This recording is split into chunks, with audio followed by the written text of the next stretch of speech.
नमस्ते विद्यार्थियों, मैं राहुल चौधरी सभी का स्वागत करता हूं, अभिनंदन करता हूं। विद्यार्थियों, राजस्थान पॉलिटी और राजस्थान पॉलिटी में अपना एक महत्वपूर्ण टॉपिक चल रहा था हाई कोर्ट। उच्च न्यायालय पे अपन चर्चा कर रहे थे और हाई कोर्ट में अपन ने 2 लेक्चर ऑलरेडी कंप्लीट कर लिए थे। एक तो हाई कोर्ट के बारे में पढ़ा था, राजस्थान हाई कोर्ट की बेसिक जानकारी, और दूसरा कुछ आर्टिकल्स के बारे में पढ़ा था। कौन कौन से आर्टिकल्स पढ़ लिए थे एक बार मैं आपका रिवाइज करा देता हूँ। सबसे पहले एक आर्टिकल पढ़ा था 214, जिसमें हाई कोर्ट का उल्लेख था। इसका हाई कोर्ट का उल्लेख, तो हाई कोर्ट का उल्लेख कौन सा आर्टिकल मिलता है? हाई कोर्ट का उल्लेख 214 में मिलता है। किसमें? 214। इसके साथ मैंने एक लास्ट आर्टिकल कराया था 231, जिसमें जॉइंट हाई कोर्ट का उल्लेख था कि 2 या 2 से अधिक राज्यों के बीच जॉइंट हाई कोर्ट हो सकता है, वो 231 में था। और एक आर्टिकल और कराया था 241, केंद्र शासित प्रदेशों के लिए हाई कोर्ट, ठीक है, जैसे दिल्ली और जम्मू कश्मीर का है, तो वो 241 में था। तो 3 आर्टिकल एक साथ कराए थे, 214 हाई कोर्ट का उल्लेख, 231 जॉइंट हाई कोर्ट का उल्लेख और 241 केंद्र शासित प्रदेशों के लिए हाई कोर्ट। चलिए, उसके बाद अपने बात की थी 215 में। 215 इसमें बताया था कि हाई कोर्ट एक अभिलेख न्यायालय होता है। हाई कोर्ट एक क्या होता है? रिकॉर्डेड कोर्ट होता है, अभिलेख न्यायालय होता है। अभिलेख न्यायालय का मतलब होता है, हमने बताया था कि इसके निर्णय रिकॉर्ड के रूप में रखे जाते हैं ताकि वो अधीनस्थ न्यायालयों के काम आ सके, और साथ ही साथ, ठीक है, हाईकोर्ट के आदेशों की अवमानना करने पर आपको दंड भी दिया जा सकता है। ये था अभिलेख न्यायालय। फिर हमने देखा था आर्टिकल 216, जिसमें हाईकोर्ट का गठन और संरचना का उल्लेख था। हाईकोर्ट का गठन और संरचना का उल्लेख है। राजस्थान का हाईकोर्ट का गठन कब हुआ? 29 अगस्त 1949 को हुआ था। संरचना का मतलब है कि जब स्थापना के समय 1+11 थे, ठीक है, 12 थे टोटल, और 26 जनवरी 1950 को संविधान लागू हुआ तब 1+6 थे, और अभी आपको स्वीकृत न्यायाधीश संख्या 50 है। राजस्थान हाईकोर्ट में न्यायाधीश कितने हो सकते हैं? 50 हो सकते हैं। ये इसकी संरचना है। और किसी भी हाईकोर्ट में न्यायाधीश की संख्या का निर्धारण कौन करता है? राष्ट्रपति करता है। कौन करता है? राष्ट्रपति करता है। फिर हमने आर्टिकल पढ़ा था 217। इसमें हाईकोर्ट के न्यायाधीश की नियुक्ति, तो हाईकोर्ट के न्यायाधीश की नियुक्ति कौन करता है? राष्ट्रपति करता है। हाईकोर्ट के न्यायाधीश की नियुक्ति कौन करता है? राष्ट्रपति करता है, कॉलेजियम की सिफारिश पर और गवर्नर के परामर्श से, ठीक है। उसके बाद हाईकोर्ट के न्यायाधीश अपने त्यागपत्र किसे देते हैं? तो त्यागपत्र भी राष्ट्रपति को देते हैं। किसको देते हैं? राष्ट्रपति को।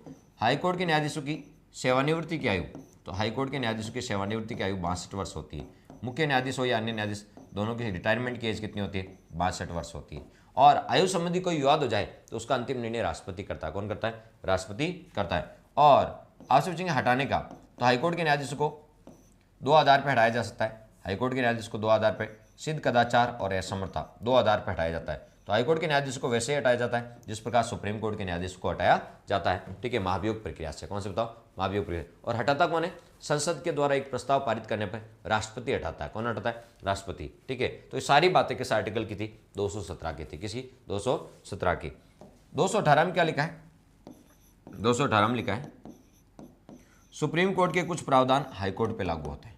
सुप्रीम कोर्ट के कुछ प्रावधान हाईकोर्ट पर लागू होते हैं। तो सबसे बड़ा कोर्ट कौन सा है? Supreme court. तो सुप्रीम कोर्ट के कुछ प्रावधान हाईकोर्ट पर लागू होते हैं। तो सुप्रीम कोर्ट के कुछ प्रावधान हाईकोर्ट पर लागू होते हैं। भारत का सबसे बड़ा कोर्ट है सुप्रीम कोर्ट, और उसके कुछ प्रोविजन है वो हाईकोर्ट पे लागू होते हैं। ये बात कहाँ लिखी? 218 में। यहाँ तक अपन पढ़ चुके थे, ठीक है, पिछली क्लास में। आज अपन पढ़ेंगे आर्टिकल 219। पूरी राजस्थान जीके की बुक आती है, पूरी राजस्थान जीके की ज्ञान वितान के नाम से आती है, ठीक है। पूरी राजस्थान जीके की सेपरेट बुक आती है और पॉलिटी की एक पर्सनल बुक भी आती है। चलिए, अब बात कर लेते हैं। यहां तक अपन पढ़ चुके थे, आज पढ़ेंगे 219। 218 तक हो गया था, 219।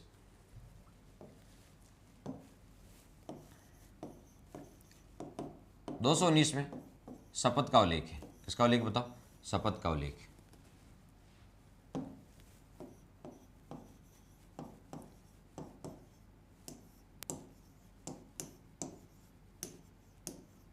शपथ का उल्लेख। अब आपसे कोई पूछ ले कि हाईकोर्ट के मुख्य न्यायाधीश को कौन शपथ दिलाता है, तो हाईकोर्ट के, मैंने कहा देखो, नियुक्ति कौन करता है? हाईकोर्ट के न्यायाधीशों की नियुक्ति राष्ट्रपति करता है। त्यागपत्र भी राष्ट्रपति को देते हैं, ट्रांसफर भी राष्ट्रपति करता है, हटाता भी राष्ट्रपति, लेकिन शपथ राज्यपाल दिलाता है। शपथ कौन दिलाता है? राज्यपाल। तो बताओ, हाईकोर्ट के मुख्य न्यायाधीश को शपथ कौन दिलाता है? राज्यपाल दिलाता है। अन्य न्यायाधीशों को भी राज्यपाल दिलाता है। भले वो मुख्य न्यायाधीश हो या अन्य न्यायाधीश, उनको शपथ राज्यपाल ही दिलाते हैं। या तो राज्यपाल दिलाएगा या राज्यपाल द्वारा नियुक्त कोई व्यक्ति, यदि राज्यपाल नहीं है तो राज्यपाल द्वारा नियुक्त कोई व्यक्ति दिलाएगा। ठीक है, तो ये ध्यान रखना। तो आपसे कोई पूछ ले 218 बता दिया, सुप्रीम कोर्ट के कुछ प्रावधान हाई कोर्ट पर लागू होते हैं, सुप्रीम कोर्ट के कुछ प्रावधान हाई कोर्ट पर लागू होते हैं, बस इतना याद रखना, इसमें कुछ भी इंपॉर्टेंट नहीं है। तो सुप्रीम कोर्ट के जो कुछ प्रावधान है वो कहाँ लागू होते हैं बताओ, हाई कोर्ट पर लागू होते हैं। इसकी अपन बात कर ली। अब हम बात कर रहे हैं 219 जिसमें शपथ का उल्लेख है। चलो अनिता जी, बहुत अच्छी बात है कि आपको अच्छे से याद हो गया और उम्मीद है सब स्टूडेंट्स को भी याद हो गया होगा। ठीक है, बात कर लेते हैं 219। ठीक है, 219 में शपथ का उल्लेख है। ठीक है, तो बताओ हाईकोर्ट के न्यायाधीशों को शपथ कौन दिलाता है? तो हाईकोर्ट का भले वो मुख्य न्यायाधीश हो या अन्य न्यायाधीश, उनको शपथ कौन दिलाता है? राज्यपाल दिलाता है। कौन दिलाता है? राज्यपाल दिलाता है। यहाँ तक तो कोई दिक्कत नहीं है। ठीक है, और इनकी शपथ का उल्लेख कौन से अनुसूची में? आपको पता है संविधान में 12 अनुसूची है, संविधान में 12 अनुसूची है। तो शपथ से रिलेटेड कौन से अनुसूची है? अनुसूची जो 3 है जो शपथ से रिलेटेड है, 2 वेतन बत्तू से और अनुसूची 3 शपथ से है। तो इनके शपथ का उल्लेख अनुसूची 3 में मिलता है। किसमें मिलता है? अनुसूची 3 में मिलता है। तो देख लेते हैं। हाईकोर्ट के मुख्य न्यायाधीश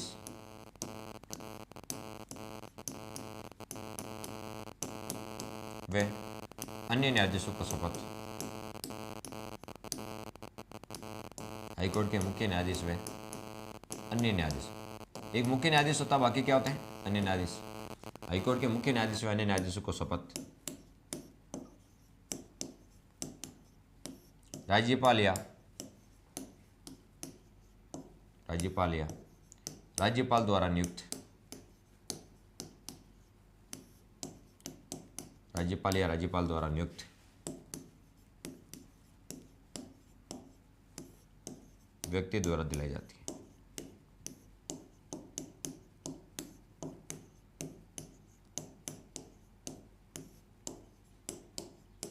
राज्यपाल या राज्यपाल द्वारा नियुक्त व्यक्ति द्वारा दिलाई जाती है। तो हाईकोर्ट क्या भले वो मुख्य न्यायाधीश हो या अन्य न्यायाधीश, इनको शपथ कौन दिलाता है? तो ये ध्यान रखना, शपथ दिलाता कौन है? राज्यपाल दिलाता है। शपथ कौन दिलाता है? राज्यपाल दिलाता है। तो या राज्यपाल दिलाता है या राज्यपाल नहीं तो राज्यपाल किसी एक व्यक्ति को इस काम के लिए नियुक्त करता है, राज्यपाल द्वारा नियुक्त व्यक्ति द्वारा दिलाई जाती है। इनकी शपथ का प्रारूप कौन से अनुसूची में? तो अनुसूची 3 में। इनकी शपथ का प्रारूप, इनकी शपथ का प्रारूप अनुसूची 3 में, अनुसूची 3 में।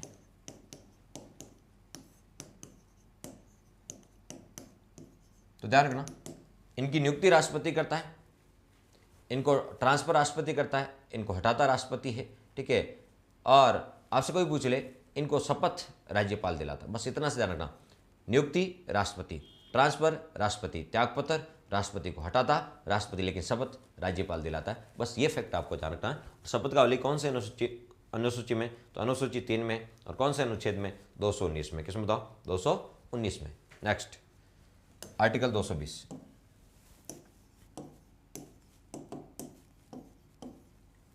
आर्टिकल 220 में क्या लिखा है? सेवा शर्तें। क्या लिखी बताओ? सेवा शर्तों का उल्लेख।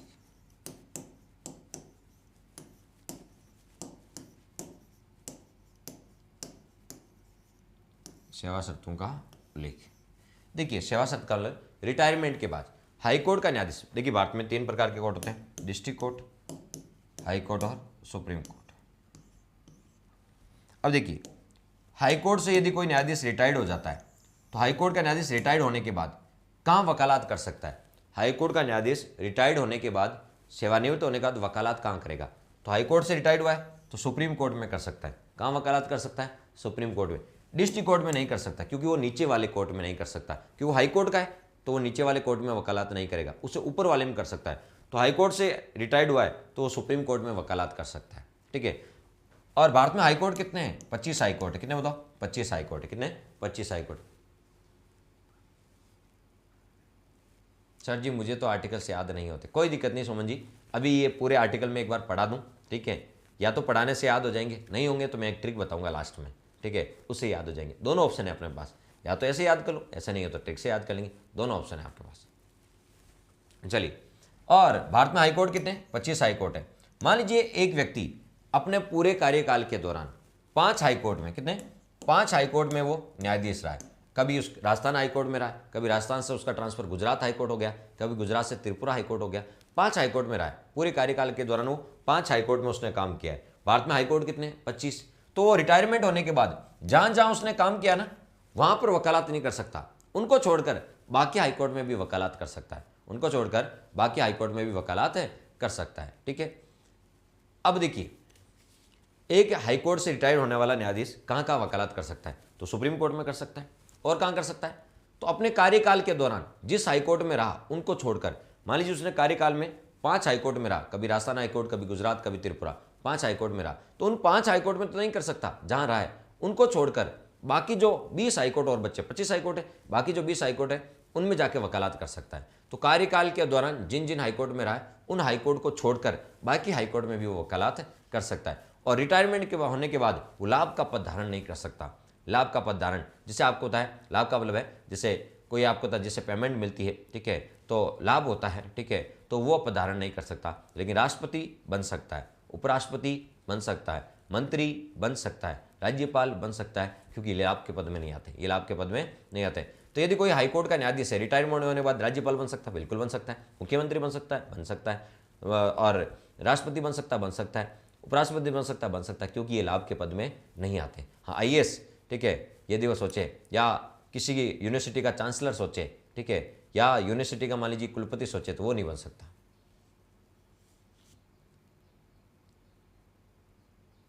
बिल्कुल, हाँ, आप 2 बार किसी चीज़ को पढ़ेंगे तो नो डाउट चीज़ें याद हो जाने लग जाएगी। आप यहाँ से दोबारा यदि क्लास को देखेंगे तो फिर रटने की जरूरत नहीं पड़ेगी आर्टिकल को, फिर उसका समझ में आने लग जाए, धीरे धीरे उसका कंसेप्ट बिल्डिंग होने लग जाएगी आपकी ब्रेन में, और वो चीज़ जब होने लग जाएगी तो लॉन्ग टर्म तक आपके काम करेगा। तो यहाँ समझ में आ गया सेवा शर्तों का उल्लेख। किसका उल्लेख बताओ? सेवा शर्तों का उल्लेख। क्या है सेवा शर्त? हाईकोर्ट का न्यायाधीश, हाईकोर्ट का न्यायाधीश सेवानिवृत्ति के बाद यानी रिटायरमेंट के बाद 62 साल का होता है तो वो रिटायर्ड हो जाता है। तो हाईकोर्ट का न्यायाधीश, भले मुख्य न्यायाधीश हो या अन्य न्यायाधीश, सब 62 साल की एज में रिटायर्ड हो जाते हैं। तो हाईकोर्ट का न्यायाधीश सेवानिवृत्ति के बाद अपने कार्यकाल के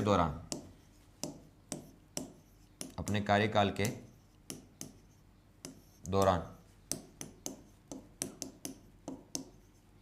पदस्थापित हाईकोर्ट को छोड़कर, अपने कार्यकाल के दौरान पदस्थापित हाईकोर्ट को छोड़कर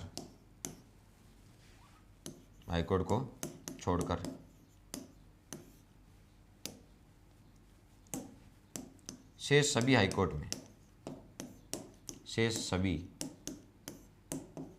में सुप्रीम कोर्ट में वकालत कर सकता है,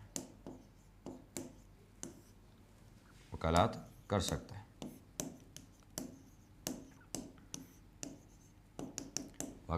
सकता है। तो देखिए एक हाईकोर्ट का न्यायाधीश है, रिटायरमेंट होने के बाद कहां कहां वकालत नहीं कर सकता? तो डिस्ट्रिक्ट कोर्ट में नहीं कर सकता। और कहां नहीं कर सकता?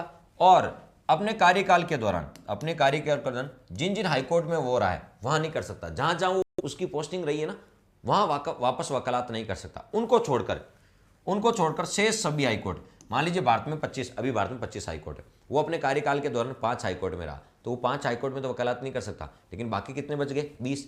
और शेष सभी जो 20 बचे उन हाईकोर्ट में और कहाँ? सुप्रीम कोर्ट में वकालत कर सकता है। कहाँ? रिटायरमेंट होने के बाद। ठीक है, तो बताओ शेष सभी हाईकोर्ट और सुप्रीम कोर्ट में वकालत कर सकता है। तो यहाँ पे सेवा शर्तों में लिखा है कि रिटायरमेंट होने के बाद आप कहाँ कहाँ वकालत कर सकते हैं और कहाँ नहीं कर सकते। तो रिटायरमेंट होने के बाद आप नीचे वाले में नहीं कर सकते, हाईकोर्ट का है तो डिस्ट्रिक्ट कोर्ट में बिल्कुल नहीं कर सकते, ऊपर वाले में कर सकते हैं, हाईकोर्ट का है तो सुप्रीम कोर्ट में कर सकते हैं। ठीक है, और भारत में भी 25 हाईकोर्ट है, तो जहां जहां जिस हाईकोर्ट में उनकी पोस्टिंग रही है उनको छोड़कर बाकी हाईकोर्ट में भी वकालत कर सकता है।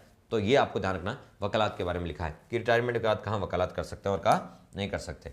और लाभ का, सेवानिवृत्ति के बाद लाभ का पद धारण नहीं कर सकते। सेवानिवृत्ति के बाद लाभ का पद धारण नहीं कर सकते, लाभ का पद धारण नहीं कर सकते। यदि हाईकोर्ट का न्यायाधीश रिटायर्ड हो गया तो उसके बाद वो लाभ का पद धारण नहीं कर सकता, लाभ का पद धारण नहीं कर सकता। ठीक है, लेकिन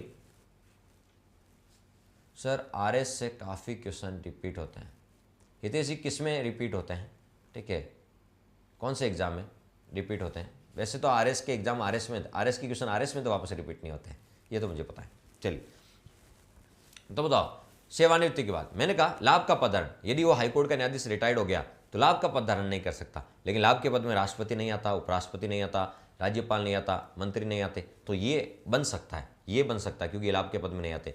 तो हाईकोर्ट का न्यायाधीश रिटायर होने के बाद मुख्यमंत्री बन सकता है, राष्ट्रपति बन सकता है, राष्ट्रपति बन सकता है, प्रधानमंत्री बन सकता है, राज्यपाल बन सकता है, उपराष्ट्रपति बन सकता है, क्योंकि ये लाभ के पद में नहीं आते। लेकिन कोई यूनिवर्सिटी का चांसलर नहीं बन सकता, ठीक है, कुलपति नहीं बन सकता, ये ध्यान रखना, क्योंकि वो लाभ के पद में आते हैं। तो लाभ का पद धारण नहीं कर सकता, बाकी कोई सा भी पद धारण कर सकता है।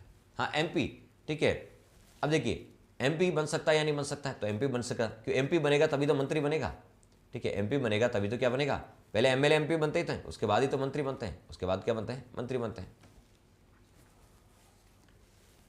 चलिए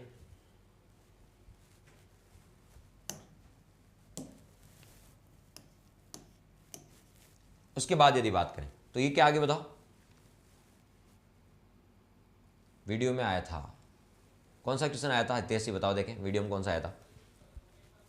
तो ये सारी बातें सेवा शर्तों में आती है और सेवा शर्तें 220 में। नेक्स्ट इंपॉर्टेंट आर्टिकल है 221, बहुत इंपॉर्टेंट आर्टिकल, कौन सा बताओ, 221। क्या लिखा 221 में? 221 में बहुत ही खूबसूरत बात लिखी है, ठीक है, वेतन भत्तों का उल्लेख, किसका बताओ, वेतन भत्तों का उल्लेख, वेतन भत्तों का उल्लेख, किसका उल्लेख, वेतन भत्तों और पेंशन का उल्लेख।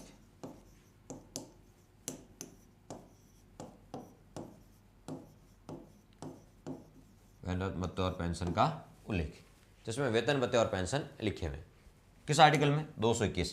कहते हैं ना आजकल तो 200 रुपये का नोट चल गया, तो 21 रुपये पहले देते थे नारियल के, आजकल 200 और बढ़ा दिए। पहले 21 रुपये का नारियल मिलता था, ससुराल जाते थे, अब 200 को नोट चलने से 200 और बढ़ गए, तो 221 हो गए। तो 221 में वेतन मिलता है, क्या मिलता है, 221 में वेतन मिलता है, ऐसे याद कर लेना, ठीक है, जिसको याद नहीं होता। चलिए तो 221 में वेतन भत्ते, ठीक है। तो आपसे कोई पूछ ले हाईकोर्ट के न्यायाधीशों के वेतन भत्तों का निर्धारण कौन करता है, कि हाईकोर्ट के न्यायाधीशों को कितना वेतन मिलेगा, इसका वेतन का निर्धारण कौन करता है? राज्य का विधानमंडल का हाईकोर्ट राज्य में होता है, तो हाईकोर्ट के न्यायाधीशों को कितना वेतन मिलेगा, इसका निर्धारण कौन करता है? राज्यपाल करता है, राज्य का विधानमंडल करता है, संसद करती है, या राष्ट्रपति करता है? जल्दी से बताओ, देखें ऐसा क्वेश्चन आएगा, हाईकोर्ट के न्यायाधीशों का वेतन भत्ता का निर्धारण कौन करता है? राष्ट्रपति करता है, राज्यपाल करता, संसद या राज्य का विधानमंडल? जल्दी से बताओ, देखें पूर्णिमा बता रहे हैं संसद, बिना संसद बता रहे हैं, हितेश भी संसद बता रहे हैं। चलिए ऐसा नहीं कि हाईकोर्ट राज्य में होता तो राज्य का राज्यपाल करेगा या राज्य का विधानमंडल करेगा, ऐसा बिल्कुल नहीं है, ठीक है, क्यों नहीं, यदि राज्य का पावर होता ये तो हर राज्य अलग अलग कहता। राजस्थान वाले कहते कि हम राजस्थान के मुख्य न्यायाधीश को 50,000 देंगे, बिहार वाले कहते हम तो बीपीएल है 30,000 देंगे, हरियाणा वाले कहते हम 2 लाख देंगे, तो हर राज्य के मुख्य न्यायाधीश को फिर अलग अलग मिलता, हर राज्य के मुख्य न्यायाधीश को क्या मिलता, अलग अलग मिलता। लेकिन ऐसा नहीं है, जितने भी मुख्य न्यायाधीश हैं, ठीक है, जितने भी मुख्य न्यायाधीश या अन्य न्यायाधीश हैं पूरे भारत के, ठीक है, हाईकोर्ट में उन सबको एक समान वेतन मिलता है। इसका रीजन है क्योंकि इनके वेतन भत्तों का निर्धारण संसद करती है, जब संसद करती है तो सभी राज्य वाले एक समान देंगे, ठीक है। तो ये ध्यान रखना, राज्य नहीं करता है, संसद करती है। कौन करती है? संसद। तो इनके वेतन भत्तों का निर्धारण हाईकोर्ट के न्यायाधीशों, हाईकोर्ट के न्यायाधीशों के, ये पूरा यही लिखा है, हाईकोर्ट के न्यायाधीशों के वेतन भत्तों और पेंशन का उल्लेख। तो बताओ इसका निर्धारण कौन करता है? निर्धारण, तो हाईकोर्ट के न्यायाधीशों के वेतन भत्तों का निर्धारण कौन करता है? तो निर्धारण संसद करती है। कौन करती है? संसद करती है। तो हाईकोर्ट के वेतन भत्तों का निर्धारण, हाईकोर्ट के न्यायाधीशों को कितना वेतन भत्ते मिलेगा उसका निर्धारण कौन करती है? संसद करती है। कौन करती है? संसद करती है। पहली चीज़ तो ये, ठीक है। इनको वेतन दिया कहाँ से दिया जाता है? वेतन कहाँ से दिया जाता है? तो वेतन राज्य की, देखिए हाईकोर्ट के न्यायाधीश को वेतन देगा कौन? हाईकोर्ट के न्यायाधीश कहाँ होते हैं? राज्य में होते हैं, तो पेमेंट राज्य सरकार देगी, या राज्य के संचिव निर्देश है।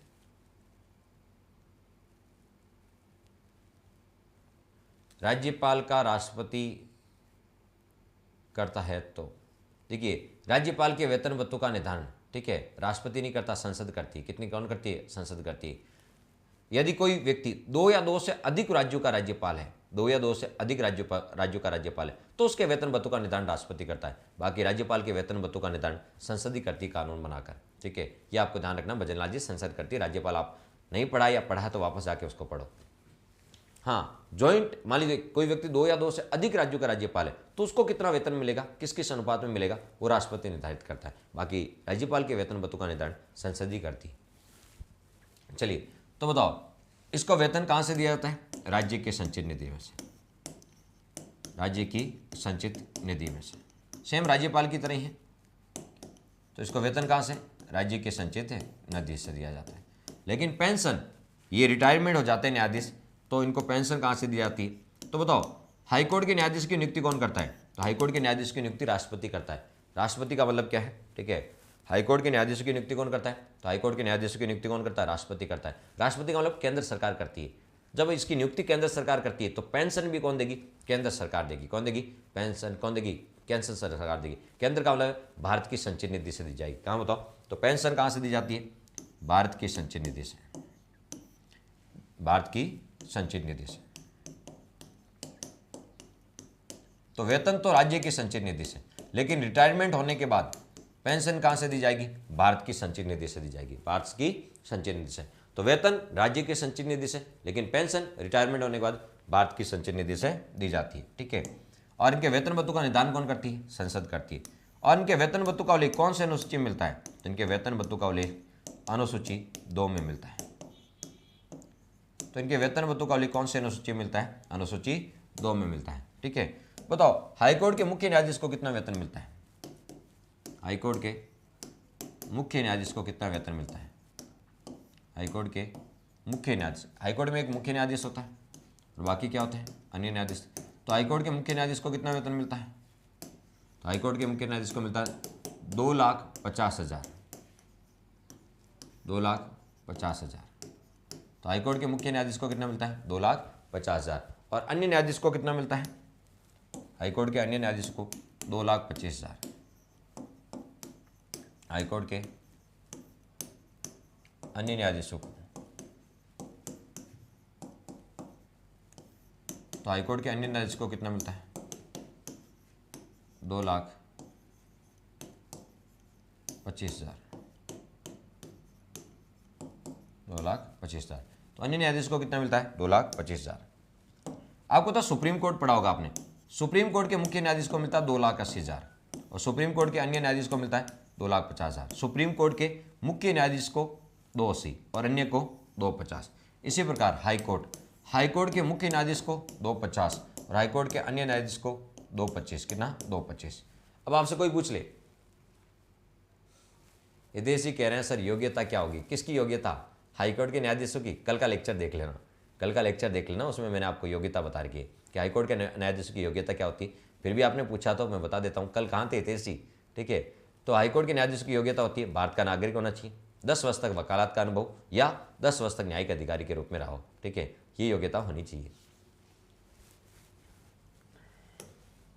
चलिए, तो आपसे कोई पूछ ले कि बताओ, हाईकोर्ट के मुख्य न्यायाधीश को, हाईकोर्ट के मुख्य न्यायाधीश को किसके समान वेतन मिलता है? तो हाईकोर्ट के मुख्य न्यायाधीश को सुप्रीम कोर्ट के अन्य न्यायाधीश के समान। देखो, इसको भी 2.5 लाख और इसको भी 2.5 लाख। तो सुप्रीम कोर्ट के अन्य न्यायाधीश को मिलता है 2.5 लाख और हाईकोर्ट के मुख्य न्यायाधीश, ये अन्य है और ये मुख्य न्यायाधीश है, तो हाईकोर्ट के मुख्य न्यायाधीश को सुप्रीम कोर्ट के अन्य न्यायाधीशों के समान क्या मिलता है? वेतन मिलता है। ये भी आपको ध्यान रखना। गांव चले गए थे, कोई नहीं, तो ध्यान रखना। तो हाईकोर्ट के मुख्य न्यायाधीश को, हाईकोर्ट के मुख्य न्यायाधीश को सुप्रीम कोर्ट के अन्य न्यायाधीशों के समान वेतन मिलता है। सुप्रीम कोर्ट के अन्य न्यायाधीशों के समान वेतन मिलता है। तो हाईकोर्ट के मुख्य न्यायाधीश को सुप्रीम कोर्ट के अन्य न्यायाधीशों के समान वेतन मिलता है, मिलता है। तो हाईकोर्ट के मुख्य न्यायाधीश को सुप्रीम कोर्ट के अन्य न्यायाधीशों के समान क्या मिलता है? वेतन मिलता है। सरपंच का कितना वेतन होता है? जब सरपंच पढ़ेंगे पंचायत राज तब बता देंगे, ठीक है। वैसे सरपंच का जो सामान्य वेतन होता है वो अभी है 7,000 रुपये। कितना है? 7,000 रुपये। विधायक का है 40,000 रुपये। और आपसे कोई पूछ ले विधानसभा अध्यक्ष का 70,000 है, उपाध्यक्ष का 65,000 है, ठीक है। कैबिनेट मंत्री का 65,000 है, राज्य मंत्री का 62,000 है, उप मंत्री का 60,000 है, मुख्यमंत्री का 75,000 है, और उप मुख्यमंत्री है बनेगा जैसे सचिन पायलट थे पहले तो उनका 65,000 है। तो ये सारे इस प्रकार आपको याद रखना है। जैसे पंचायत राज में हम सब बताएंगे सरपंच का कितना होता है, वार्ड पंच का कितना होता है, प्रधान का कितना होता है, उप प्रधान का कितना होता है, जिला प्रमुख का उपजल, सब पंचायती राज टॉपिक आने वाला है। बेसब्री से इंतजार कर रहे हो आप, ठीक है, आने वाला है। हाईकोर्ट के बाद अपन पंचायती राज ही पढ़ने वाले हैं। हाईकोर्ट, फिर अधीनस्थ न्यायालय और फिर पंचायती राज, उसी पर अपन चलने वाले हैं। जो सबसे बड़ा टॉपिक है पंचायती राज, ठीक है, पंचायती राज और नगर निकाय जिसे स्थानीय स्वशासन कहा जाता है, उसके बाद अपन देखेंगे हाईकोर्ट के बाद। चलिए, तो हाईकोर्ट के मुख्य न्यायाधीश को, हाईकोर्ट के मुख्य न्यायाधीश को सुप्रीम कोर्ट के अन्य न्यायाधीशों के समान क्या मिलता है? वेतन मिलता है। उसके बाद यदि आपसे कोई पूछ ले हाईकोर्ट के न्यायाधीशों में इनके वेतन भत्तों में, इनके वेतन भत्तों में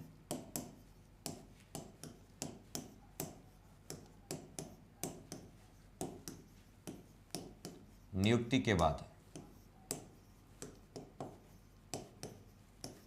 इनके वेतन भत्तों में नियुक्ति के बाद अलाभकारी परिवर्तन नहीं किया जा सकता।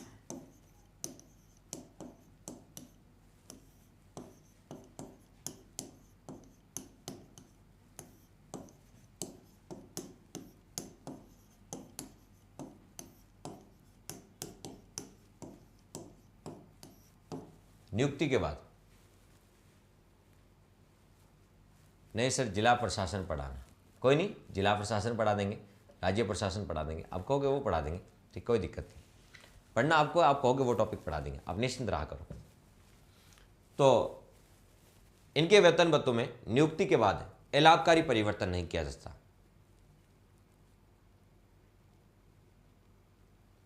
सर जी 360 में तो क्या पूछना चाह रहे हैं पूर्णिमा जी?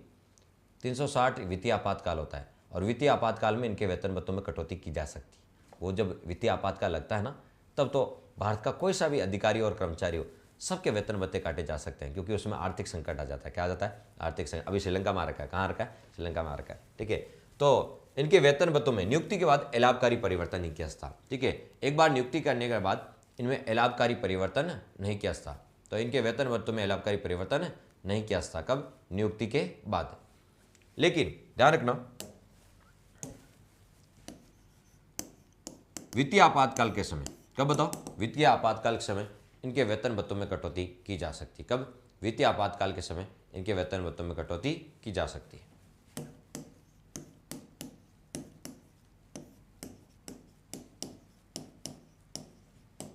वित्तीय आपातकाल के समय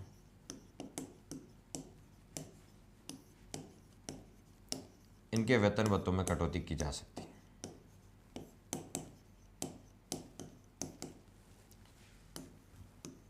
तो वित्तीय आपातकाल के समय, वित्तीय आपातकाल लगता है। आपातकाल 3 प्रकार का होता है, आप जानते हो।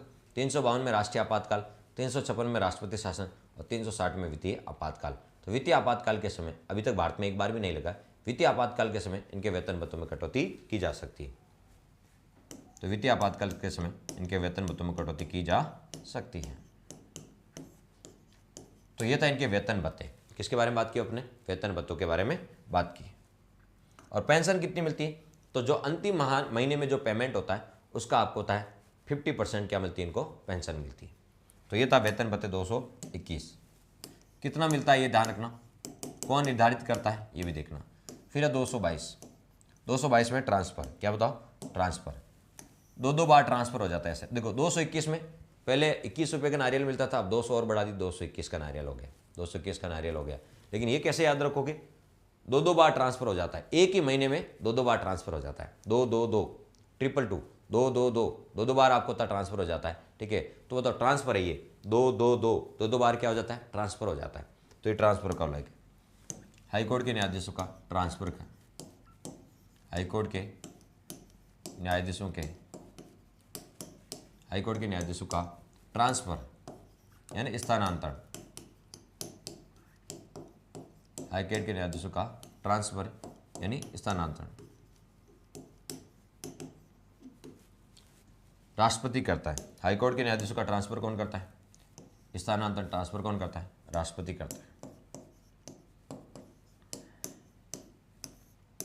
करता है। कॉलेजियम की सिफारिश पर। किसकी सिफारिश पर करता है? कॉलेजियम। अपने कल पढ़ा था कॉलेजियम, कॉलेजियम की सिफारिश पर।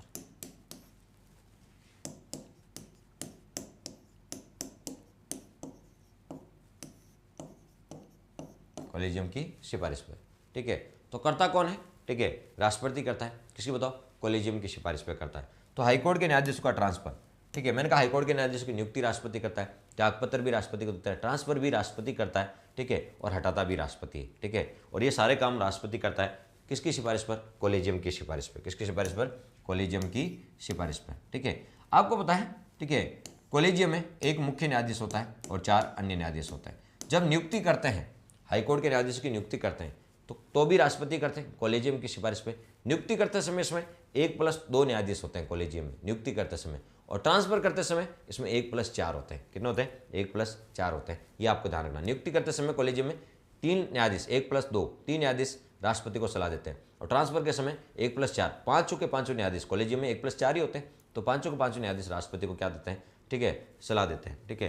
तो हाईकोर्ट के न्यायाधीशों का ट्रांसफर कौन करता है? राष्ट्रपति करता है कॉलेजियम की सिफारिश पर। यानी हाईकोर्ट, भारत में 25 हाईकोर्ट है। भारत में कितना हाईकोर्ट है? 25 हाईकोर्ट है। तो एक हाईकोर्ट से दूसरे हाईकोर्ट में न्यायाधीशों का क्या हो सकता है? ट्रांसफर हो सकता है, और वो करता कौन है? राष्ट्रपति करता है। किसकी सिफारिश पर? कॉलेजियम की सिफारिश पर।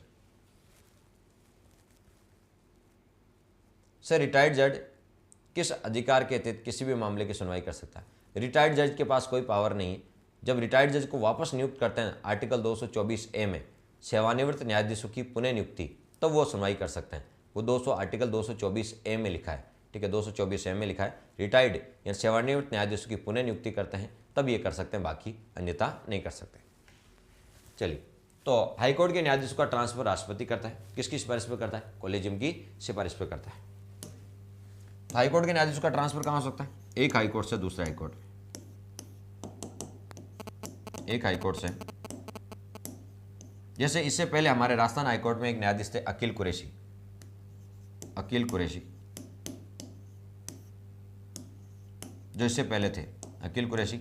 अभी आपको तो अकील कुरैशी का कार्यकाल क्या हो गया? समाप्त हो गया। अकील कुरैशी का कार्यकाल समाप्त हो गया। ये 39वें नंबर के, कौन से? 39वें नंबर के थे, सॉरी 38वें नंबर के थे अकील कुरैशी। ये त्रिपुरा हाईकोर्ट से ट्रांसफर होकर राजस्थान हाईकोर्ट आए थे। कहाँ से?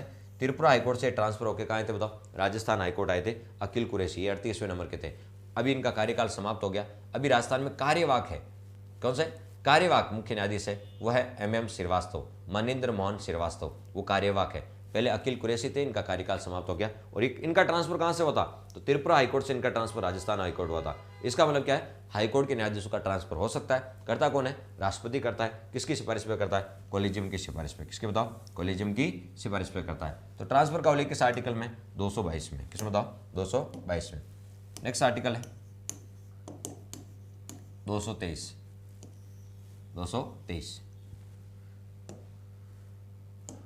223 में क्या लिखा है? कार्यवाहक मुख्य न्यायाधीश की नियुक्ति। कार्यवाहक, अभी राजस्थान में देखो, राजस्थान में कार्यवाहक मुख्य न्यायाधीश है, वो किस आर्टिकल के तहत? 223। अभी ये आर्टिकल आपको याद अच्छे से हो जाना चाहिए। अभी राजस्थान में मुख्य न्यायाधीश नहीं है, लेकिन सर रिटायर्ड जज कई मामलों की जांच कर सकता है।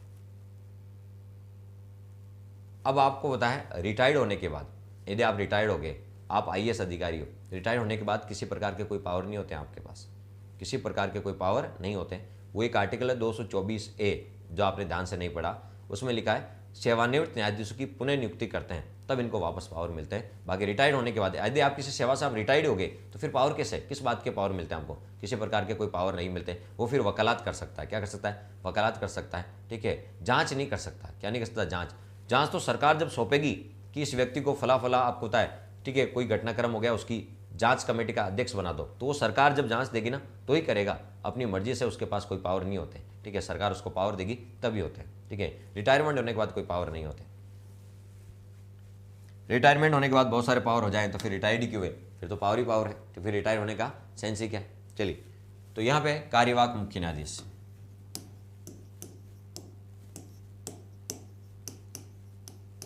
कार्यवाहक मुख्य न्यायाधीश,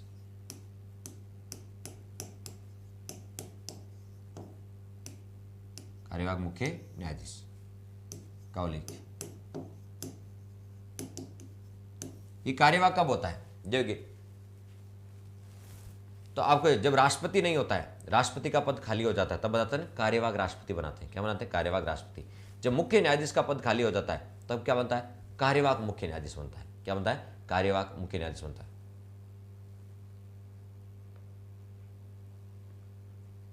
चलो अनिता जी, अच्छा है कि ऊपर वाले का शुक्र है कि आपको कुछ नहीं हुआ, आपके परिवार को कुछ नहीं हुआ। ठीक है, अच्छी बात है। ठीक है, अब हम बात कर रहे हैं कि जैसे हमने बताया था कि जैसे राष्ट्रपति नहीं होता तो क्या बनता है? कार्यवाहक राष्ट्रपति बनता है। क्या बनता है? कार्यवाहक राष्ट्रपति बनता है। ठीक है, राष्ट्रपति का पद रिक्त होने पर कार्यवाहक राष्ट्रपति बनाते हैं उपराष्ट्रपति को। तो जैसे हाँ बताएंगे अभी सुमन जी क्यों पुनः नियुक्त होते हैं, बताएंगे। ठीक है, इसी प्रकार यदि आपसे कोई पूछ ले, जब मुख्य न्यायाधीश का पद खाली हो जाता है तो क्या बनता है? कार्यवाहक मुख्य न्यायाधीश बनाया जाता है। अभी राजस्थान में अकील कुरैशी थे और इनका कार्यकाल पूरा हो गया, तब कार्यवाहक बनाए गए और अभी राजस्थान में कार्यवाहक है। अभी वर्तमान में राजस्थान में कार्यवाहक है कौन? मनेंद्र मोहन श्रीवास्तव। मनेंद्र मोहन श्रीवास्तव ये कार्यवाहक है। क्या बताओ? कार्यवाहक है। ये आपको ध्यान में रखना। तो मुख्य न्यायाधीश का पद रिक्त होने पर कार्यवाहक कब बनाया जाता है? जब मुख्य न्यायाधीश का पद रिक्त हो जाता है। मुख्य न्यायाधीश का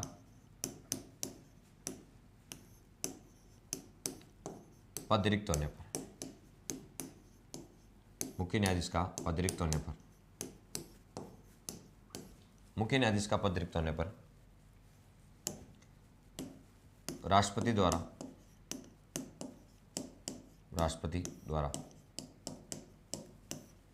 कार्यवाहक मुख्य न्यायाधीश की नियुक्ति की जाती है।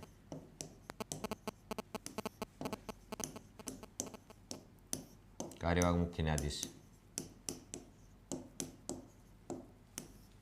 की नियुक्ति की जाती है।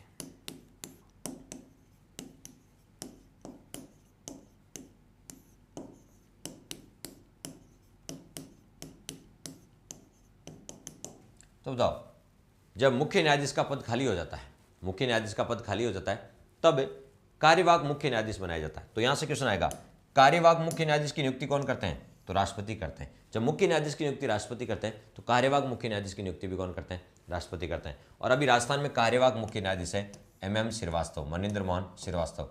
तो जब मुख्य न्यायाधीश का पद खाली हो जाता है, मुख्य न्यायाधीश का पद रिक्त हो जाता है, तब राष्ट्रपति कार्यवाहक मुख्य न्यायाधीश की नियुक्ति करता है। और कार्यवाहक मुख्य न्यायाधीश को उतने ही वेतन भत्ते मिलते हैं जितने कि मुख्य न्यायाधीश को मिलते हैं। कितने?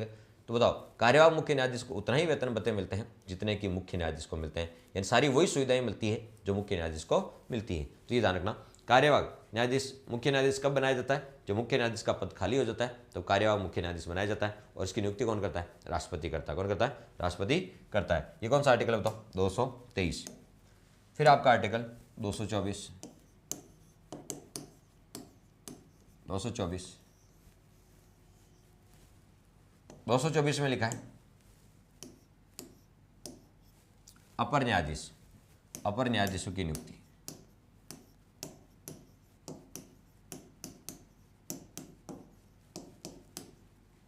अपर न्यायाधीशों की नियुक्ति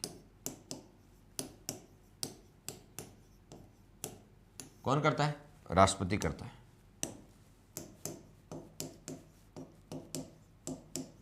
अपर न्यायाधीश की नियुक्ति राष्ट्रपति करता है। क्या होते हैं ये अपर न्यायाधीश? क्या होते हैं ये अपर न्यायाधीश? क्या होता है अपर न्यायाधीश? ये एग्जाम में बहुत बार पूछा था, इंपॉर्टेंट है। अपर न्यायाधीश की नियुक्ति कौन से आर्टिकल के तहत होती है? ये आर्टिकल बहुत पूछा जाता है, 224। अपर न्यायाधीश की नियुक्ति कौन सा आर्टिकल के तहत होती है? 224 के तहत होती है। किसके तहत? 224 के तहत। कौन करता है? राष्ट्रपति। कब होता है? जब हाईकोर्ट में न्यायाधीश, जैसे राजस्थान हाईकोर्ट में न्यायाधीशों की स्वीकृत संख्या 50, राजस्थान हाईकोर्ट में न्यायाधीशों की स्वीकृत संख्या कितनी है? 50 है। अब 50 है, 50 में से मान लीजिए 30 पद खाली है, अभी 20 ही है ऐसा मान लो। ठीक है, 30 पद खाली है, 50 मैक्सिमम हो सकते हैं राजस्थान हाईकोर्ट में, लेकिन अभी 30 पद खाली है। मान लीजिए 20 ही है, कितने? 20 ही है। तो बताओ 20 है तो 20 कैसे काम संभालेंगे? राजस्थान इतना बड़ा राज्य है, यहाँ क्राइम बढ़ रहा है, मुकदमों की संख्या बढ़ रही है। मुकदमों की संख्या बढ़ेगी तो बताओ आपको न्यायाधीशों की संख्या भी तो ज़्यादा होनी चाहिए और पद अधिक खाली पड़े। न्यायाधीशों के पद क्या है? जब न्यायाधीशों के पद खाली है तो 20 ही बचे, तो 20 पे वर्कलोड बढ़ेगा, कार्यभार बढ़ेगा, ठीक है। और जब कार्यभार बढ़ता है, ठीक है, तब क्या नियुक्त करते हैं, अपर न्यायाधीश नियुक्त करते हैं। तो कार्यभार बढ़ने पर जब न्यायाधीशों की संख्या कम है और वर्कलोड ज़्यादा है, ऐसी स्थिति में अपर न्यायाधीश की नियुक्ति करते हैं। कौन करता है, राष्ट्रपति करता है। किसके कहने पर, हाईकोर्ट के मुख्य न्यायाधीश के कहने पर करता है, हाईकोर्ट के मुख्य न्यायाधीश के कहने पर करता है। तो बताओ अपर न्यायाधीश की नियुक्ति कौन करता है, राष्ट्रपति करता है। कब करता है, कार्यभार बढ़ने पर, कार्यभार बढ़ने पर। जब वर्कलोड बढ़ जाता है तो आपको पता है अपर न्यायाधीश की नियुक्ति की जाती है। कितने वर्ष के लिए की जाती है, 2 वर्ष के लिए की जाती है। जो अपर न्यायाधीश है वो कितने वर्ष के लिए नियुक्त किए जाते हैं, 2 वर्ष के लिए की जाती है। कितने वर्ष के लिए की जाती है, 2 वर्ष के लिए की जाती है। तो अपर न्यायाधीश की नियुक्ति कहाँ होती है, अपर न्यायाधीशों की नियुक्ति हाईकोर्ट में होती है। कहाँ होती है, हाईकोर्ट में। अपर न्यायाधीश की नियुक्ति, हम हाईकोर्ट ही पढ़ रहे हैं, तो अपर न्यायाधीश की नियुक्ति होती कहाँ है, हाईकोर्ट में होती है। कौन करता है, राष्ट्रपति करता है। राष्ट्रपति किससे करता है, तो बताओ हाईकोर्ट के मुख्य न्यायाधीश से परामर्श करके, हाईकोर्ट के मुख्य न्यायाधीश से परामर्श करता तो राष्ट्रपति, लेकिन किससे सलाह करके, तो हाईकोर्ट के मुख्य न्यायाधीश से परामर्श करके, हाईकोर्ट के मुख्य न्यायाधीश के से परामर्श करके करता कौन है, राष्ट्रपति करता है। कब करता है, जब कार्यभार बढ़ जाता है, वर्कलोड बढ़ जाता है। और कितने में साल समय के लिए करता है, 2 वर्ष के लिए की जाती है, अधिकतम 2 वर्ष के लिए की जाती है। तो ये अपर न्यायाधीश। एक होते हैं तदर्थ न्यायाधीश, बहुत एग्जाम में पूछा गया है, ऐसे क्वेश्चन बहुत पूछे गए। एक होते हैं अपर न्यायाधीश और एक होते हैं तदर्थ। तो ये तो होता है अपर न्यायाधीश, एक होते हैं अपर न्यायाधीश और एक होते हैं तदर्थ न्यायाधीश। एडहॉक जस्टिस, एडहॉक जस्टिस, तदर्थ न्यायाधीश, एडहॉक जस्टिस, ठीक है। अपर न्यायाधीश की नियुक्ति कहाँ होती है, हाईकोर्ट में। अपर न्यायाधीश हाईकोर्ट में होते हैं। तदर्थ न्यायाधीश कहाँ होते हैं, सुप्रीम कोर्ट में होते हैं। अपर न्यायाधीश का जो नियुक्ति होती है कौन सा आर्टिकल के तहत होती है, 224 के तहत। कौन सा आर्टिकल के तहत, 224 के तहत। और इसकी नियुक्ति कौन सा होती है, तो आर्टिकल 127 के तहत, 127 के तहत। ये हाईकोर्ट में होता है, ये सुप्रीम कोर्ट में होता है, ये 224 के तहत और 127 के तहत। इसकी नियुक्ति कब होती है, कार्यभार बढ़ने पर, कार्यभार बढ़ने पर इसकी नियुक्ति होती है, कार्यभार बढ़ने पर। और इसकी नियुक्ति कब होती है, जब गणपूर्ति या कोरम पूरा नहीं होता है। कोरम या गणपूर्ति 1/10 होती है, कोरम पूरा नहीं होने पर। जब कोरम पूरा नहीं होता तब तदर्थ न्यायाधीश नियुक्त होते हैं, तदर्थ न्यायाधीश नियुक्त होते हैं। ये एकदम मैक्सिमम 2 वर्ष के लिए होते हैं, मैक्सिमम 2 वर्ष के लिए होते हैं और इनकी कोई निश्चित समय सीमा नहीं होती, ठीक है। तो ये थे, एक अपर न्यायाधीश होते हैं और एक तदर्थ न्यायाधीश होते हैं, ठीक है।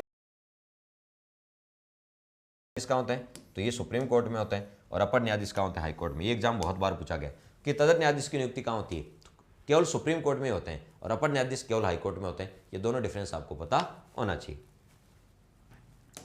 नेक्स्ट एक आर्टिकल है 224A। कौन सा आर्टिकल है, 224 तो पढ़ लिया अपन ने, 224A। जहां ABCD लग जाए, जहां ABCD लग जाए इसका मतलब ये बाद में जोड़ा गया है, ठीक है। तो 224A है, इसका मतलब ये बाद में जोड़ा गया है। जहां ABCD लग जाए वो बाद में जोड़ा गया है। 224 तो पढ़ लिया, ये 224A है। तो ये इसको बाद में जोड़ा गया किस संशोधन के द्वारा, 15वें संविधान संशोधन, 15वें संविधान संशोधन 1963 द्वारा जोड़ा गया। ये जो आर्टिकल है वो किस संशोधन द्वारा जोड़ा गया, तो 15वें संविधान संशोधन 1963 द्वारा जोड़ा गया। जिसको किसके द्वारा जोड़ा गया, 15वें संविधान संशोधन। और वही 15वां संविधान संशोधन है जिसके तहत हाईकोर्ट के न्यायाधीशों की रिटायरमेंट की एज 60 से बढ़ाकर 62 वर्ष कर दी थी। याद आया कुछ, वही है 15वां संविधान संशोधन जिसके तहत एक आर्टिकल जोड़ा गया 224A। इसमें क्या प्रावधान करा, सेवानिवृत्त न्यायाधीशों की, सेवानिवृत्त न्यायाधीशों की हाईकोर्ट में पुनः नियुक्ति, सेवानिवृत्त न्यायाधीशों की हाईकोर्ट में पुनः नियुक्ति, सेवानिवृत्त न्यायाधीशों की हाईकोर्ट में पुनः नियुक्ति। जो रिटायर्ड हो गए, जो कैसे न्यायाधीश बताओ, रिटायर्ड न्यायाधीश, ठीक है, उनके हाईकोर्ट में पुनः नियुक्ति। कैसे, आपने देखा होगा सरकारी स्कूल में पढ़े, जीवन सामान्य बीता, तो सरकारी स्कूल में टीचरों की कमी होती है, रहती भी है अक्सर। मान लीजिए कहीं फिजिक्स का टीचर नहीं होता, कभी केमिस्ट्री का नहीं होता, कहीं बायो का नहीं होता, ठीक है, साइंस स्ट्रीम वाले में, ठीक है। तो जहाँ पर मान लीजिए मान लीजिए कोई सरकारी स्कूल है, वहाँ पर फिजिक्स का टीचर नहीं है, फिजिक्स का लेक्चरर नहीं है, ठीक है, तो क्या करते हैं, जो रिटायर्ड होता है ना उसी को पैरा टीचर्स के रूप में, गेस्ट फैकल्टी जिसको बोलते हैं, पैरा टीचर्स के रूप में वापस बुला लेते हैं, संविदा पर कॉन्ट्रैक्ट बेस पे वापस बुला लेते हैं, ठीक है, और वहाँ पर वो फिजिक्स का वो पढ़ाता है, ठीक है। जब तक नया लेक्चर नहीं आ जाता तब तक पैरा टीचर्स के रूप में, ठीक है, विद्यार्थी मित्र के रूप में, पैरा टीचर्स के रूप में एक फैकल्टी लगाई जाती है जो आपको होता है फिजिक्स पढ़ाता है। ये तो देखा होगा आपने।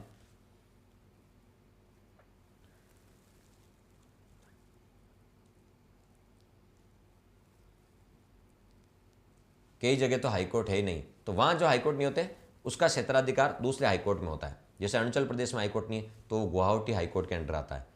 और इसी प्रकार नागालैंड में नहीं तो वो भी गुवाहाटी, असम वाला गुवाहाटी हाईकोर्ट में आता है। मिजोरम में नहीं तो वो गुवाहाटी हाईकोर्ट में आता है। हाँ, जैसे कॉमर्स में सर्वेसी कह रहे हैं, इकोनॉमिक्स का नहीं था, तो ऐसे जब नहीं होता है तो क्या करते हैं, पैरा टीचर जो रिटायर्ड फैकल्टी होती है उसको वापस पैरा टीचर्स के रूप में लगाते हैं, ठीक है, और उनसे पढ़वाते हैं। इसी प्रकार सेम हाल यहाँ है। यदि हाईकोर्ट में न्यायाधीशों की कमी है, हाईकोर्ट में न्यायाधीशों की कमी है, तो रिटायर्ड जो हाईकोर्ट के न्यायाधीश है उनको वापस काम पर बुलाया जाता है, ठीक है, और जो रिटायर्ड आते हैं उनको उतना ही पेमेंट मिलता है जितना उनको पहले मिलता था, ठीक है, जिस समय वो न्यायाधीश थे, ठीक है, उतना ही मिलता है। तो ये ध्यान रखना। तो सेवानिवृत्त न्यायाधीशों के हाईकोर्ट में पुनः नियुक्ति कौन करता है? पुनः नियुक्ति हाईकोर्ट के मुख्य न्यायाधीश द्वारा की जाती है। किसको पता है कि बताओ संख्या कम है, हाईकोर्ट में न्यायाधीश कम है, ये तो मुख्य न्यायाधीश को ही पता होता है। तो हाईकोर्ट के मुख्य न्यायाधीश द्वारा की जाती है, हाईकोर्ट के मुख्य न्यायाधीश द्वारा की जाती है, हाईकोर्ट के मुख्य न्यायाधीश द्वारा की जाती है, राष्ट्रपति से परामर्श करके, राष्ट्रपति से परामर्श करके, राष्ट्रपति से परामर्श करके। तो बताओ सेवानिवृत्त न्यायाधीशों की नियुक्ति हाईकोर्ट में पुनः नियुक्ति कौन करता है? हाईकोर्ट का मुख्य न्यायाधीश करता है। हाईकोर्ट के मुख्य न्यायाधीश को ही पता है कि यहाँ पर अभी हाईकोर्ट में न्यायाधीश कम हो गए, ठीक है, तो बताओ हाईकोर्ट के मुख्य न्यायाधीश द्वारा की जाती है, लेकिन किससे परामर्श करके? राष्ट्रपति से परामर्श करके।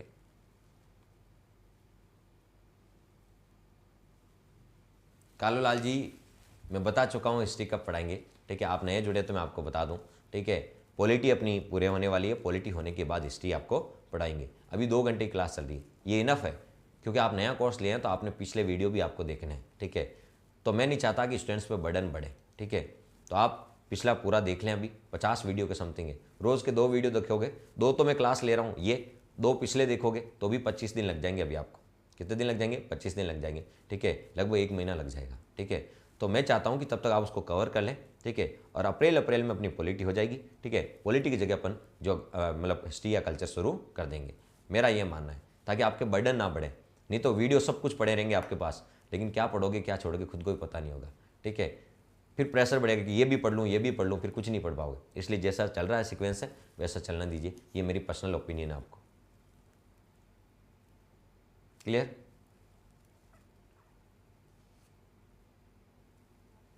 चलिए, तो आप समझ रहे हो मेरी बात को। बाकी मेरे तो कुछ नहीं, रिकॉर्ड करके आप अवेलेबल करा दूंगा, लेकिन उससे आपको ज़्यादा बेनिफिट नहीं होगा। तो आप सिस्टमेटिक ढंग से पढ़ोगे तो आप किसी कोर्स का ज़्यादा बेनिफिट उठा सकते हैं, कोर्स का ज़्यादा फायदा उठा सकते हैं। हाँ बिल्कुल हो जाएगा, हो जाएगा, आप निश्चिंत रहें। तो और यदि आपका पहला कोई एग्जाम आएगा ना तो उससे पहले मैं करवा दूंगा, ठीक है, एक्स्ट्रा क्लास लेके करवा देंगे, क्यों चिंता करें। तो सेवानिवृत्त न्यायाधीश की हाईकोर्ट में पुनः नियुक्ति कौन करता है? हाईकोर्ट के मुख्य न्यायाधीश द्वारा की जाती है और राष्ट्रपति से परामर्श करके की जाती है। किसे बताओ? राष्ट्रपति से परामर्श करके की जाती है। चलिए, तो यहाँ तक कोई दिक्कत नहीं है। तो बताओ जो रिटायर्ड न्यायाधीश है उनको भी हाईकोर्ट में पुनः लाया जाता है, और उनको रिटायर्ड न्यायाधीश को जो पहले न्यायाधीश है, जो वर्तमान न्यायाधीश है, उनके समान ही वेतन भत्ते मिलते हैं। ये भी आपको ध्यान में रखते हैं। हाँ, वो न्यायाधीशों में काउंट नहीं होते हैं, बाकी उनको सारी सुविधाएं उन्हीं के जो न्यायाधीश काम कर रहे हैं उन्हीं के समान मिलती है। जो रिटायर्ड होते हैं ना उन्हीं को सारी जो सुविधाएं वो वर्तमान न्यायाधीशों के समान ही मिलती है, बाकी वो न्यायाधीशों के रूप में काउंट नहीं होते। ये आपको ध्यान में रखना है, ठीक है। तो ये आर्टिकल नया जोड़ा गया था किस संशोधन के द्वारा? 15 संविधान संशोधन 1963 के द्वारा जोड़ा गया था। नेक्स्ट आर्टिकल है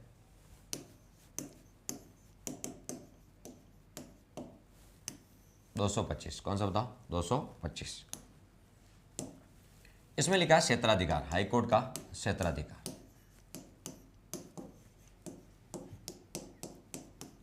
हाईकोर्ट का क्षेत्राधिकार किसी भी हाईकोर्ट का एरिया कहाँ तक होगा, किसी भी हाईकोर्ट का एरिया कहाँ तक होगा, क्षेत्राधिकार कहाँ तक होगा, ठीक है।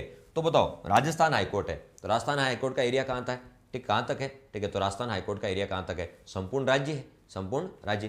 तो हाईकोर्ट का क्षेत्राधिकार संपूर्ण राज्य, पूरा राज्य होता है। हाईकोर्ट के क्षेत्राधिकार में क्या आता है, संपूर्ण राज्य आता है, पूरा राज्य। जैसे राजस्थान हाईकोर्ट है तो इसके क्षेत्राधिकार में पूरा राज्य आता है।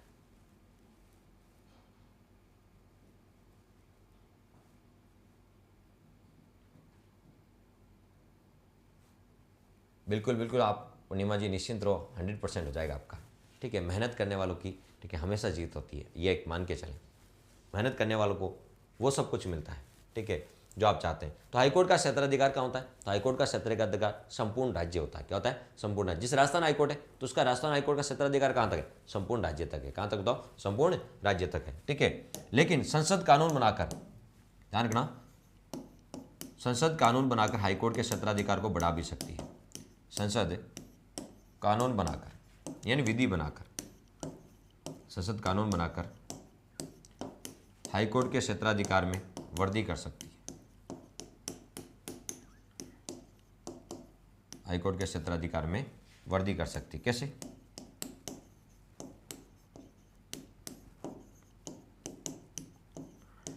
संसद कानून बनाकर हाईकोर्ट के क्षेत्राधिकार में वृद्धि कर सकती है। कैसे, एक हाईकोर्ट है गुवाहाटी हाईकोर्ट, कौन सा, गुवाहाटी हाईकोर्ट। गुवाहाटी हाईकोर्ट कहाँ का बताओ, असम का है। गुवाहाटी हाईकोर्ट कहाँ का है, असम का है।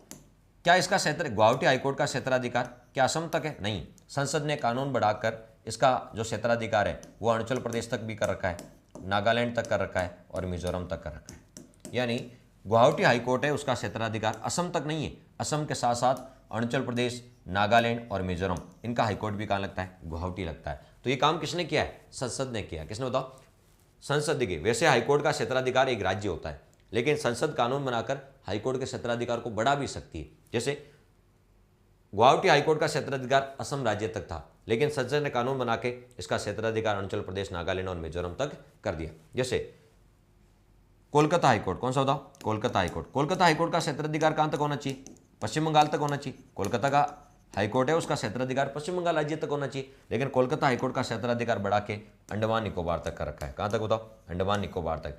किसने, संसद ने कानून बनाकर इसका क्षेत्राधिकार कहां तक कर दिया, अंडमान निकोबार तक कर दिया। कहां तक कर दिया, अंडमान निकोबार, क्योंकि अंडमान निकोबार खुद का हाईकोर्ट नहीं है। इसी प्रकार, ठीक है, मुंबई हाईकोर्ट, कौन सा बताओ, मुंबई हाईकोर्ट। वैसे इसका क्षेत्राधिकार महाराष्ट्र तक होना चाहिए था, कहां तक बताओ, महाराष्ट्र तक होना चाहिए था, लेकिन आपको इसका क्षेत्राधिकार बढ़ा के गोवा भी कर दिया, क्योंकि गोवा में हाईकोर्ट नहीं है। तो गोवा हाईकोर्ट भी, गोवा का हाईकोर्ट भी कहाँ लगता है, मुंबई में लगता है। कहाँ लगता है, मुंबई में लगता है। चलिए, तो यहां पे हमने देखा कि बताओ जहां हाईकोर्ट नहीं है वहां तक भी क्षेत्राधिकार बढ़ा सकती है, कौन, संसद। तो देखो, वैसे हाईकोर्ट का क्षेत्राधिकार जिस राजस्थान हाईकोर्ट का राजस्थान तक है, लेकिन यदि पूछ ले मुंबई हाईकोर्ट का, तो महाराष्ट्र का साथ साथ गोवा तक भी है, दमन दीव तक है, दादर नागर हवेली तक है। इसका मतलब क्या है, ये काम कौन करेगी, संसद। संसद कानून बनाकर, विधि बनाकर, विधि बोल दो या कानून बोल दो, तो संसद विधि बनाकर हाईकोर्ट के, विधि बनाकर हाईकोर्ट के क्षेत्राधिकार को बढ़ा सकती है। और ये देख लो बढ़ा रखा है, ये देख लो बढ़ा रखा है। तो एक चीज़ तो ये आर्टिकल आपके समझ में आ गया कि हाईकोर्ट का क्षेत्राधिकार संपूर्ण राज्य तक होता है, लेकिन संसद कानून बनाकर हाईकोर्ट के क्षेत्राधिकार में वृद्धि भी कर सकती है। तो ये आर्टिकल है आपका 225। हमने 225 तक पढ़ लिया, वापस एक बार पढ़ा देता हूँ क्या क्या पढ़ा। 214 में हाईकोर्ट का उल्लेख, 215, ठीक है, हाईकोर्ट एक अभिलेख न्यायालय, याद कर लो, रिवीजन हो जाएगा। 216 हाईकोर्ट का गठन और संरचना, 217 हाईकोर्ट के न्यायाधीश की नियुक्ति, उसी में आपको था सेवानिवृत्ति की आयु, ठीक है, इसी में आपको योग्यता का उल्लेख था और इसी में हटाने का प्रावधान था, ठीक है। 218 में सुप्रीम कोर्ट के कुछ प्रावधान हाईकोर्ट पे लागू होते हैं। 219 में, ठीक है, शपथ का उल्लेख था। 220 में सेवा शर्तें थी। 221 में, ठीक है, वेतन भत्ते। 222 में ट्रांसफर। 223 में कार्यवाहक मुख्य न्यायाधीश। 224 में, ठीक है, तो आपको होता है अपर न्यायाधीश। 224A में रिटायर्ड न्यायाधीशों की पुनर्नियुक्ति। 225 में एरिया, क्षेत्राधिकार। तो हम क्षेत्राधिकार तक पढ़ चुके हैं। कल अपना हाईकोर्ट टॉपिक क्या हो जाएगा, पूरा हो जाएगा। धन्यवाद दोस्तों, थैंक्स फॉर वॉचिंग।